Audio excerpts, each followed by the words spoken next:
Welcome back to the deep dive. Today, we are looking at not just a person, really. We're looking at a massive gravitational anomaly in the modern media universe. That's a great way to put it, a force of nature. Exactly. We're examining a figure who started as a terrified kid in Newark, morphed into a sitcom actor, then the face of reality TV gross-outs, a UFC commentator, and somehow, improbably, became arguably the most influential voice in the political and cultural landscape of the mid-2020s. And we're talking, of course, about Joe Rogan. We are talking about Joe Rogan. It is a fascinating trajectory, isn't it? Yep. I mean, to simply call him a podcaster at this stage feels like a massive understatement. Oh, completely. It's like calling Amazon a bookstore. Rogan has essentially created what you could call a contemporary agora, a digital public square, where all these diverse, often conflicting, and frequently controversial viewpoints just clash Yeah. in real time. And it doesn't matter if you love him or hate him. No. Or even if you're just baffled by him, You simply cannot deny that he has fundamentally shifted how the world consumes information. Exactly. And the numbers, the sheer scale of it all, it backs that up in a way that is, frankly, hard to wrap your head around. It really is. I mean, we're looking at a guy who held the top spot on Spotify for 5 consecutive years as of December 2024. That's half a decade of dominance. And that's against everyone, every celebrity, every true crime podcast, every major news network trying to get in on the action. And then there's the money. He signed that renewal deal in 2024, and the estimates are just staggering. Was it $250 million? An estimated $250 million, $250 million just to keep talking into a microphone. And importantly, that 2024 deal wasn't even exclusive anymore. That's the real kicker. Right. Explain that. Why is that so significant? Well, the first Spotify deal, the $200 million one, was for exclusivity. You could only get him there. But by 2024, he had so much leverage, he got the money and the ability to put his video content back on YouTube and other platforms. So he got the massive paycheck and his viral reach back at the same time. It's a level of power that traditional media networks can only dream of. But what's so fascinating to me isn't just the money. It's the paradox of the man himself. You have this former Fear Factor host, and let's not forget, this is the guy who dared people to eat bugs for 50 grand. Right. The gross-out king of the early 2000s. And now, that same guy is sitting down with presidential candidates, world-renowned scientists, cultural icons, and in many ways, he's holding more sway over public opinion than the nightly news. That is the paradox we really want to unpack today. How did we get here? How did Joseph James Rogan go from being a stand-up comedian driving a limo to, a man whose endorsement may have genuinely helped sway the 2024 presidential election? And you can't talk about Rogan without talking about the controversies. They're part of the DNA of the story. Oh, absolutely. The medical debates, the racial slur compilations, the feuds with world leaders. It's a long list. So we've got a massive stack of sources today. Our research covers his entire life right up to early 2026. So we're as up-to-date as it gets. Exactly. And to understand the man, I think we have to start at the very beginning, the origin story. Because honestly, it explains so much about the intensity he brings to, well, everything. It really does. You have to look at his childhood to understand the drive. Rogan was born in Newark, New Jersey, back in 1967. His background is 3/4 Italian and 1/4 Irish. Pretty standard East Coast background. Right. But the defining feature of his early childhood wasn't a happy family dinner. It was trauma. Yeah, this is a part of his story he's been pretty open about. The sources mention he has memories of these brief, violent flashes of domestic violence from his father. It's a heavy thing for a young kid to carry. His parents divorced when he was 5, and he hasn't had any contact with his father since he was 7. He said he doesn't hate the guy, that he doesn't even really remember him much, but those early memories of violence, they clearly left a mark. How could they not? And then there was the instability. The family moved around a lot after that. San Francisco for a bit, then Florida, and they finally settled in Massachusetts. So you have this kid who has experienced trauma and has no stable home base. And that instability, combined with those early traumatic memories, it bred a very, very specific fear in him. Rogan has said this explicitly, that as a kid, he was terrified of being a loser. Wow. Not just wanting to succeed, but actively terrified of failing. It's a powerful psychological driver, isn't it? Yeah. He wasn't just running towards success. He was running away from a self-image of failure and vulnerability. He felt exposed, and he hated that feeling. Which leads us directly, almost inevitably, to martial arts. This wasn't just a hobby for him. It sounds like it was a lifeline. It was everything, absolutely a lifeline. He started karate at 14 and then picked up taekwondo at 15. And for a kid who felt vulnerable and weak, martial arts must have felt like a superpower. Think about it. It provides a tangible metric of self-worth. It's binary. You train, you get better, you win. Or you don't train, and you get hurt. There's no ambiguity. It gave him confidence and a completely different perspective on what he was capable of. And he didn't just dabble in it. He didn't just go to a few classes. No, he became obsessed. This is a pattern we'll see again and again. When Rogan gets into something, he goes all in. So what were his actual achievements? They're pretty remarkable. At age 19, he won the U.S. Open Championship in Taekwondo. The national champion. The national championship. He was also the Massachusetts full-contact state champion for 4 consecutive years. Yeah.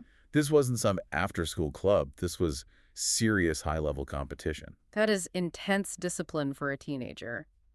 He even had a kickboxing record of 2-1, but decided to retire at 21. Yeah, and the reason's important. He retired because he started getting persistent headaches, and he was genuinely afraid of long-term brain injury. That's actually a pretty mature and forward-thinking decision for a 21-year-old who's at the top of his game. It shows a level of self-preservation and foresight he doesn't always get credit for. But that discipline, that obsessive keep-hammering mentality that he learned in the dojo, it didn't disappear when he stopped fighting. It just transferred to something else. It just transferred. And this is where the transition to comedy comes in. And what's funny is, it wasn't even his idea initially. Right. I love this part of the story. It was his friends from the gym. His training partners. He was the funny guy in the locker room, doing impressions, cracking jokes after getting kicked in the head for 2 hours. They were the ones who basically peer pressured him into trying stand-up. So his first gig was August 27, 1988, at a place called Stitches in Boston. But here's the thing that strikes me, and this goes back to that discipline you mentioned. He didn't just walk on stage to see what would happen. He prepared for 6 months before that first open mic. That is the martial artist in him. You don't walk into a tournament without a training camp. You drill, you prepare, you strategize. He applied that same obsessive work ethic to writing jokes. And he was hustling. This was not an overnight success. The sources list all the jobs he was working at the time. It's a classic grinder story. He was driving limos, doing construction, teaching martial arts to kids, and even working as a private investigator's assistant. A PI's assistant. Seriously. Apparently so. All while doing what he called blue comedy, basically raunchy adult humor at bachelor parties and strip clubs to make ends meet. Whatever it took to pay the bills and get stage time, it really is that immigrant work ethic, that kind of obsessive focus. You can see how the kid who was terrified of being a loser turned into the man who would outwork everyone. Absolutely. And eventually that hustle starts to pay off. He makes the move to New York in 1990, living with his grandfather back in Newark to save money, just scratching and clawing his way up the comedy club ladder. And then Hollywood calls. But it's not exactly a direct line to stardom. It comes in a very corporate, very strange package. A development deal with Disney. Disney, for the guy doing jokes at strip clubs, is an insane fit. It's a very strange fit, right? But you have to remember, the 90s were a weird time for sitcom development. The networks were flush with cash, and they were just throwing money at anyone with a unique voice, hoping something would stick. So he moves to LA in 1994 and lands a role in a Fox sitcom called Hardball. Right, playing a young, egocentric baseball player. The show didn't last long, but it got his foot in the door. And there's a great quote from him about acting from that time. Oh, yeah. He said something like, "If you can lie to crazy girlfriends, you can act under pressure." That is a very Joe Rogan way of looking at it. Isn't it? But then comes the big break, the show that really put him on the map in Hollywood.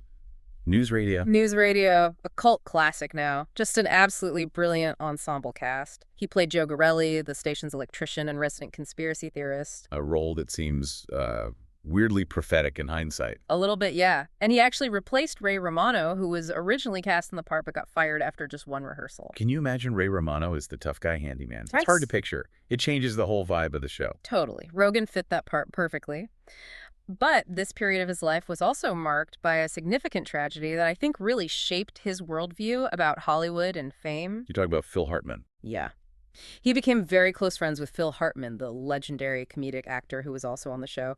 And Rogan has talked about how he knew Hartman was in a troubled marriage. He was worried. He actually tried to convince Hartman to divorce his wife on 5 different occasions. Yeah. He just had a bad feeling about the situation. And we all know how tragically that story ended. Hartman was murdered by his wife in 1998. That must have been absolutely devastating for Rogan and the whole cast. It was. It hit him incredibly hard. He said it deeply affected his ability to perform stand-up for a while. He canceled gigs. And I think it also soured him on the whole Hollywood lifestyle to an extent. Oh, so? I think he realized that fame and success and money, they don't protect you from real-life horror. He's been quoted as saying he viewed acting as easy, but very repetitive. He's basically just showing up, saying his lines, playing the same character every week. So it wasn't creatively fulfilling for him? Not really. He was really just doing it for the money, which he was then using to fund his real passion, which was his stand-up career. Which brings us to the next and arguably most famous chapter of his Hollywood career. The show that made him a household name, for better or for worse. Fear Factor. NBC, 2001. This was the absolute peak of the reality TV boom. And Rogan actually thought the show was so ridiculous, so over the top, that NBC would never actually air it. He took the job as a joke, basically. Pretty much. Oh. He took the job primarily to get anecdotes for his stand-up act.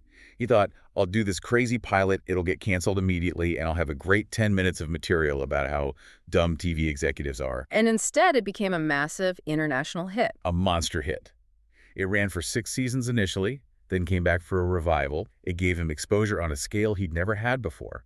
Suddenly, the people showing up to his comedy shows weren't just hardcore comedy fans. They were people who wanted to see the guy who made people eat sheep eyes for money. Exactly. It was a double-edged sword. Mm-hmm. But while he was doing this whole Hollywood grind, the sitcom, the reality show, he was simultaneously and quietly building the foundation for what would become his real legacy. UFC. This is the passion project. He started working with the UFC way back in 1997. He was a backstage interviewer.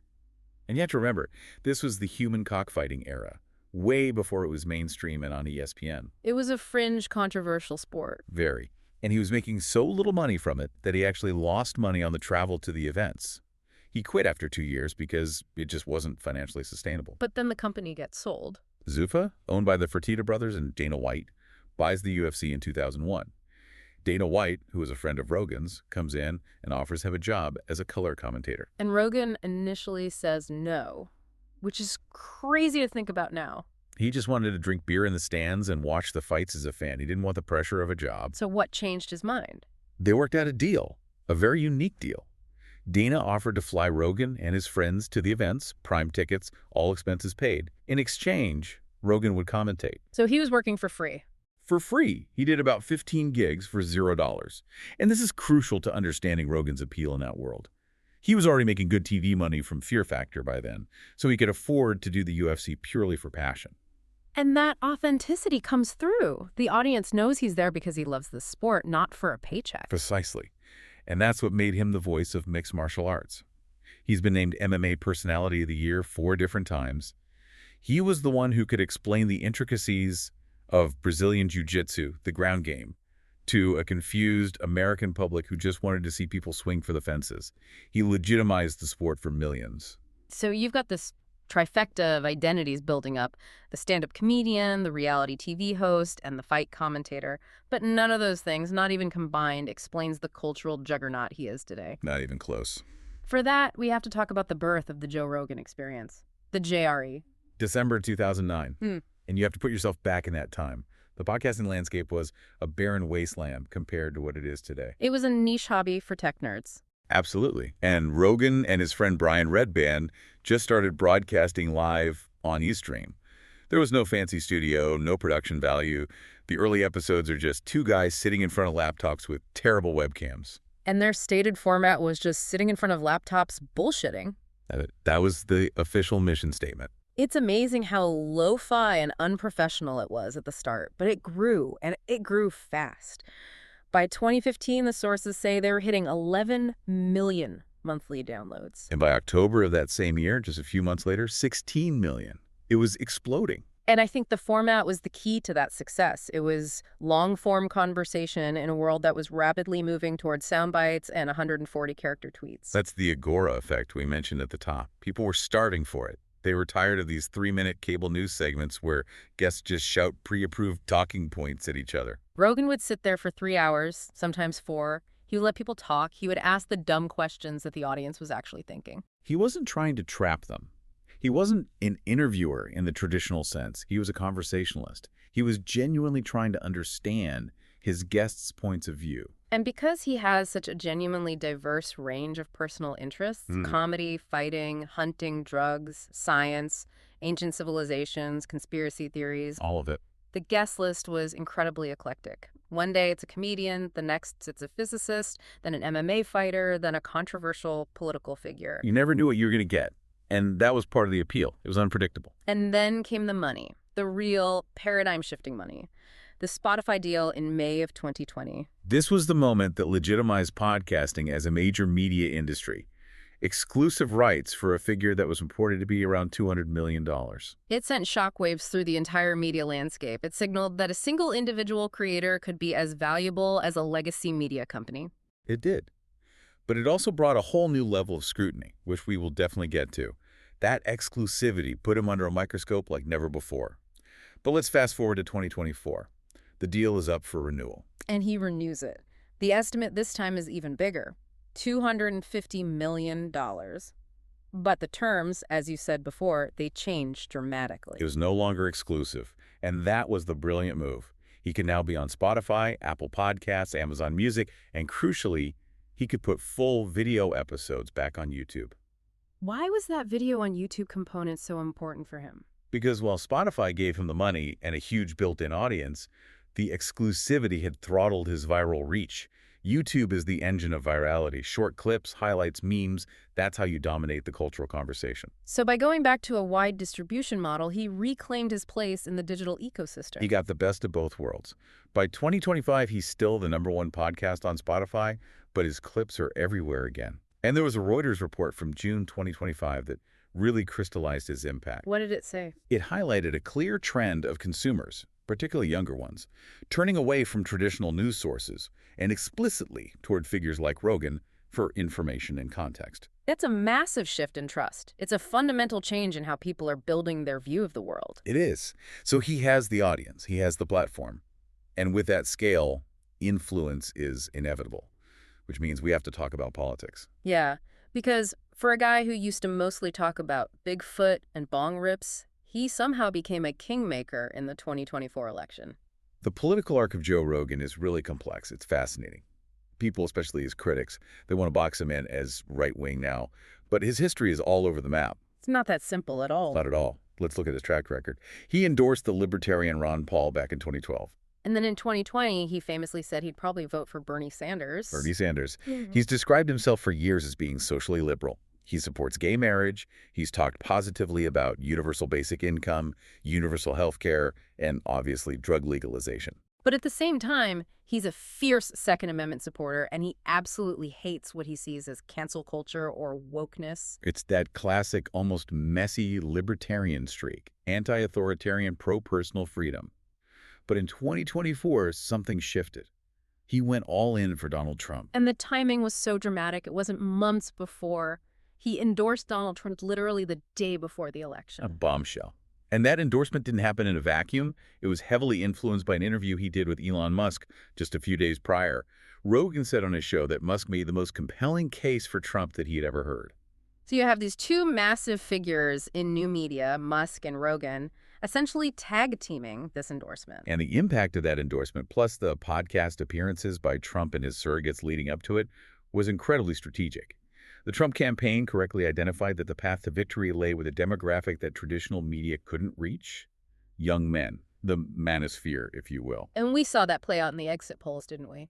We absolutely did. Rogan provided a direct, unfiltered channel to millions of young male voters who simply do not watch CNN or Fox News. They don't read the New York Times. They listen to Rogan. They listen to comedy podcasts.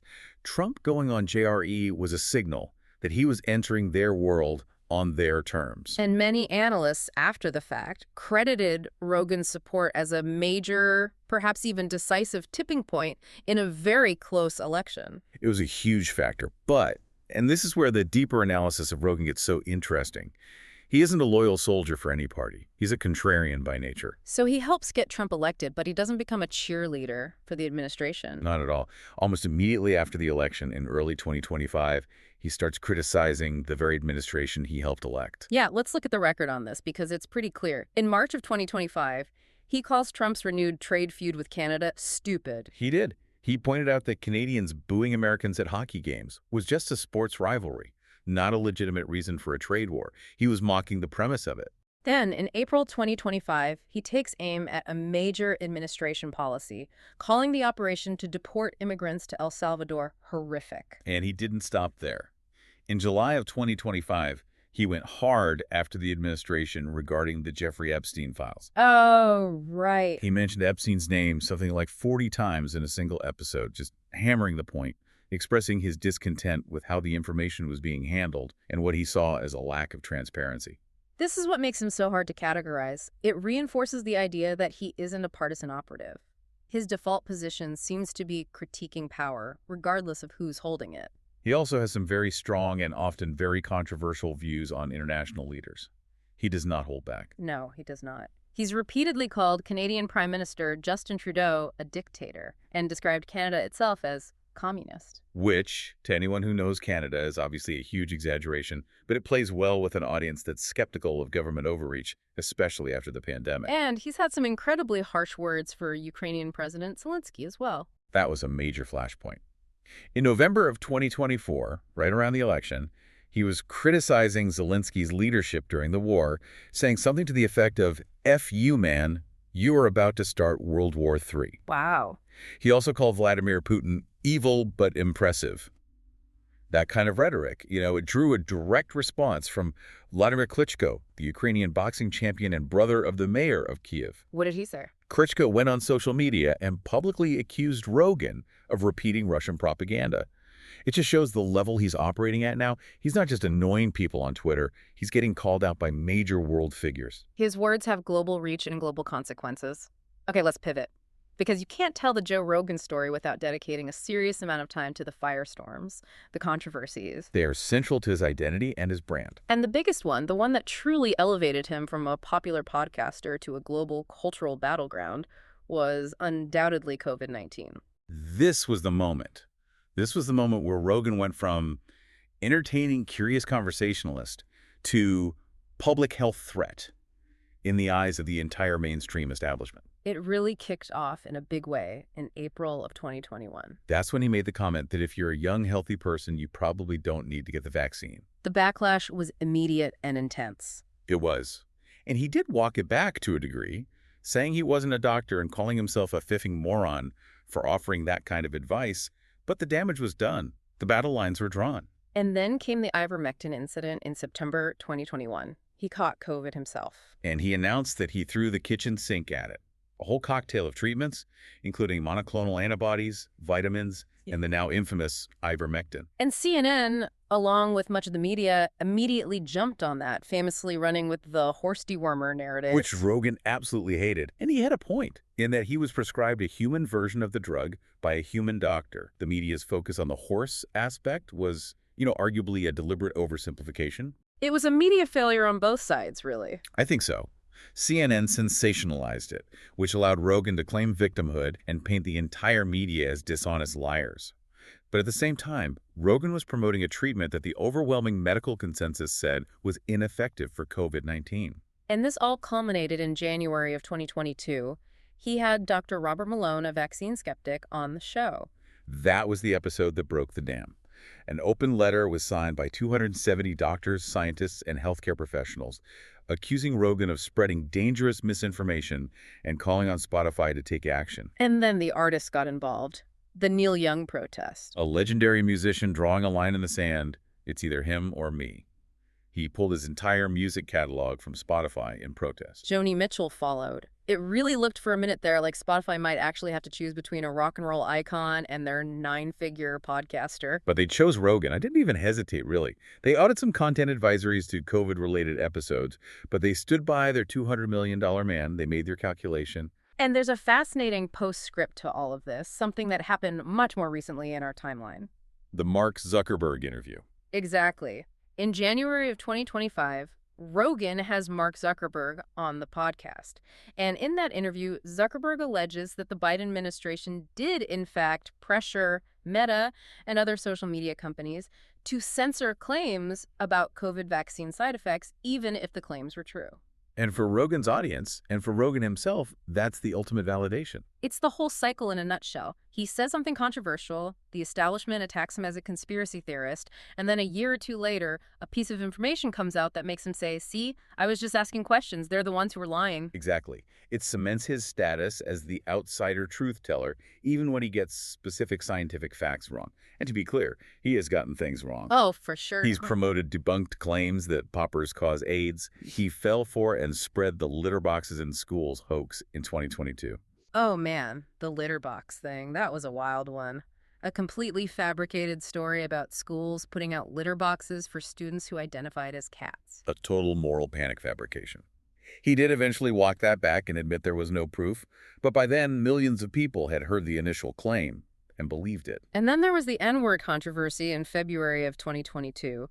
A compilation video edited together from years of his podcast came out showing him using the word repeatedly. That was probably the closest he ever came to actually being canceled. It was ugly, and the video was brutal to watch. He issued an apology, calling his use of the word regretful and shameful.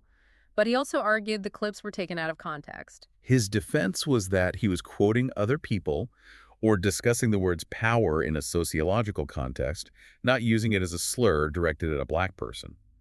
And he also called the compilation video itself a political hit job, timed to hurt him during the Neil Young controversy. And what was Spotify's reaction to that one? They removed about 70 older episodes from the platform, mostly pre-pandemic ones where he was looser with his language. But they didn't fire him.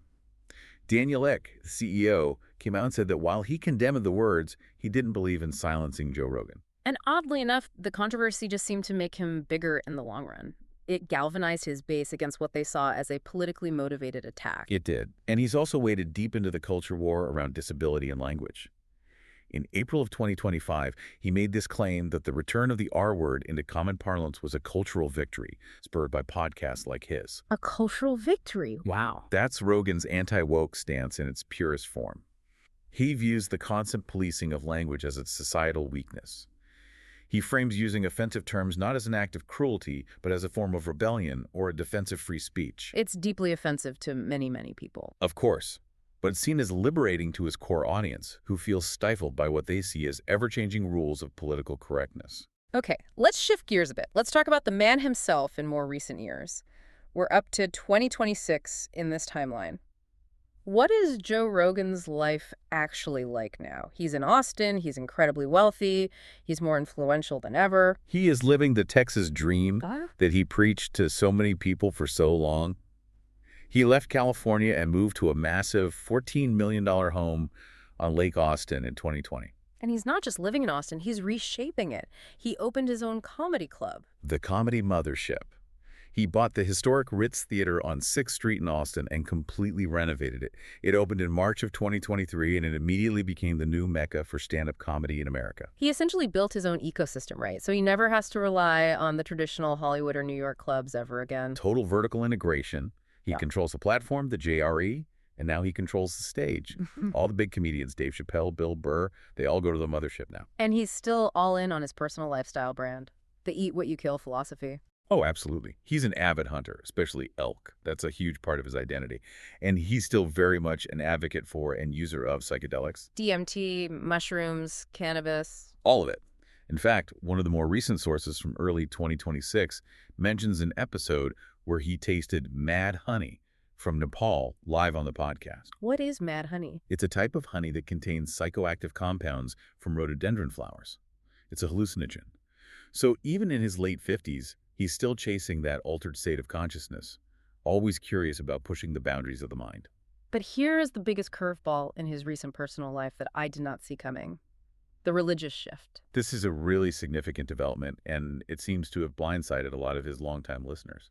For most of his career, Rogan has been a vocal agnostic, sometimes bordering on atheist. He grew up Catholic, but completely abandoned it as a young man. Right.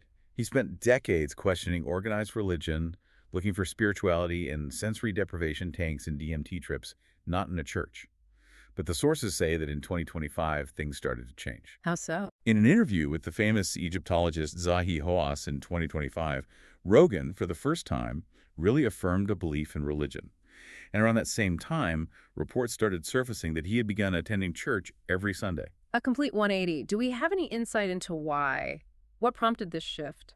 It's mostly speculation at this point, but he's spoken more and more frequently on the podcast about the need for moral structures and guiding principles in society. Perhaps he feels that the secular world is losing its way and that religion, for all its flaws, provides a necessary framework. Or maybe as he gets older, he's in his late 50s now, he's just looking for something more grounding, something beyond the material success. It's possible. It also aligns with his general move toward more traditional, almost conservative values in other areas of his life. It's a fascinating evolution to watch. And speaking of bizarre events in his orbit, we have to mention the Liver King incident from 2025. Yes, a perfect example of the strange and unpredictable world that Rogan inhabits. For anyone who doesn't know, the Liver King was this fitness influencer who promoted an ancestral lifestyle of eating raw organs and living like a caveman. And who was later exposed for using massive amounts of steroids. Rogan was one of his biggest critics, calling him out for being a fraud. And the Liver King did not take it well? Not at all. He was arrested in June of 2025 after making a series of violent threats against Rogan. It just goes to show that when you are at the absolute center of the manosphere and the fitness world and the political discourse, you attract some very unstable elements. It's a wild, wild world he's built. Okay, so we've covered the origin story, the Hollywood grind, the birth of the JRE empire, the politics, the controversies, and his recent life. Let's try to tie it all together. When you look at all these sources, what is the synthesis here? What does it all mean? The synthesis, I think, is that Joe Rogan represents a complete inversion of the old media model. In the old world, to have a voice, you needed a network. You needed a studio, a script, a team of producers, and a room full of advertisers to approve your message. You needed gatekeepers. You needed gatekeepers. And Rogan proved that if you are authentic, if you are relentlessly curious, and if you are willing to talk for 3 hours at a time without a script, you can build an audience that is bigger and more loyal than anything the networks can create. And is a mirror of the internet itself. That's a perfect way to put it. He is obsessive, he is sometimes misinformed, he is incredibly curious, and he is fiercely resistant to any kind of categorization or control. He's the guy who can help elect a president one day and then spend the next 6 months criticizing his policies.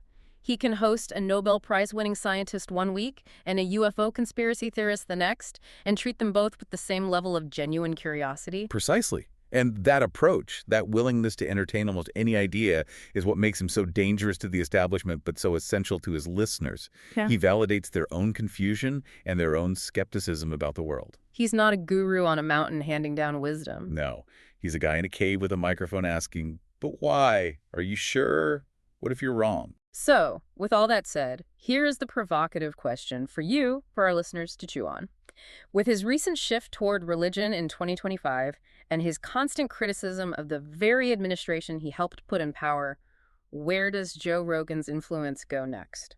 It's a great question. He's conquered comedy, he's conquered podcasting, and in many ways, he's conquered politics. But by becoming the Kingmaker, by building this untouchable media empire from his compound in Texas, is he in danger of becoming the one thing he always railed against? Is Joe Rogan the establishment now? That is the multi-million-dollar question, isn't it? When you're the biggest voice in the room, by definition, you aren't the underdog anymore. You're the giant. And giants always make for very big targets. Someone to think about. That's it for this deep dive. Thanks for listening, and we'll catch you on the next one.